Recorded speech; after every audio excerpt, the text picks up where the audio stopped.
আজিৰ এই ফ্লাইঅভাৰ আৰু শ্বপিং মলৰ চহৰ গুৱাহাটী। কিন্তু আপুনি জানেনে, মাত্ৰ 100 বছৰ আগতে এই চহৰখন কেনেকুৱা আছিল?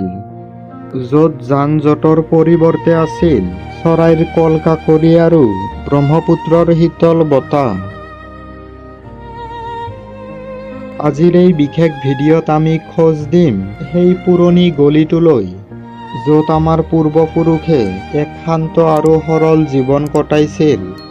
আহক আৰম্ভ কৰোঁ অতীতৰ গুৱাহাটীৰ এক যাত্ৰা। প্ৰাচীন কালৰে পৰা গুৱাহাটী আছিল বাণিজ্যৰ প্ৰাণকেন্দ্ৰ। কিন্তু 1900 চনৰ আৰম্ভণিত ই আছিল এখন সৰু শান্ত চহৰ। তেতিয়া চহৰৰ সীমা আছিল কেৱল ভঁৰালুমুখৰ পৰা চানমাৰিলৈ। ব্ৰিটিছসকলে ইয়াক প্ৰশাসনিক কেন্দ্ৰ হিচাপে গঢ়ি তুলিবলৈ লৈছিল।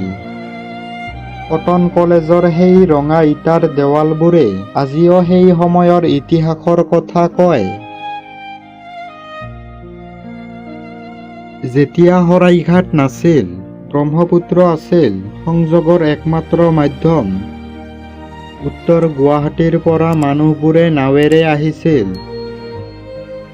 গুৱাহাটীৰ ঘাটবোৰ আছিল অতি ব্যস্ত। জাহাজত উঠি মানুহে কলকাতালৈ গৈছিল। ব্ৰহ্মপুত্ৰৰ পাৰত ইমান পকী দেৱাল নাছিল, আছিল কেৱল মুকলি বালি আৰু গছ-গছনি। খোজকাঢ়ি যোৱা মানুহবোৰৰ বাবে নদীৰ পাৰটো আছিল একমাত্ৰ বিনোদন কেন্দ্ৰ। আপুনি কল্পনা কৰিব পাৰেনে, গুৱাহাটী ৰাজপথ এতিয়াৰ দৰে হাজাৰ হাজাৰ গাড়ীৰ সলনি আছিল হাতী আৰু গৰুৰ গাড়ী। লাহে লাহে কেইদিনমান পিছত ৰিক্সা আহিল। 1950 চনৰ ফালে দুই-এখন ব্যক্তিগত গাড়ী আৰু চৰকাৰী বাছ দেখিবলৈ পোৱা গৈছিল। পল্টন বজাৰৰ ষ্টেচন আছিল সৰু আৰু শান্ত। মানুহে দূৰলৈ যাবলৈ বহু আগতে সাজু হ'ব লাগিছিল।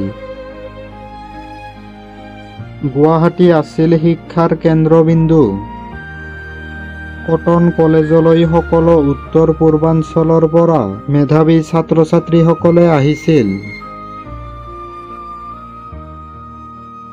সন্ধিয়া হ'লে পাণবজাৰৰ বুক ষ্টলবোৰত সাহিত্যৰ আড্ডা বহিছিল। তেতিয়াৰ সময়ত এখন চিনেমা চোৱা আছিল ডাঙৰ উৎসৱ। এতিয়া জিলিকি থকা লাইট আৰু আধুনিকতাৰ মাজত আমি বহু হেৰুৱালো। পুৰণি অসমীয়া আৰ্হি ঘৰবোৰৰ ঠাইত এতিয়া ওখ ওখ এপাৰ্টমেণ্ট।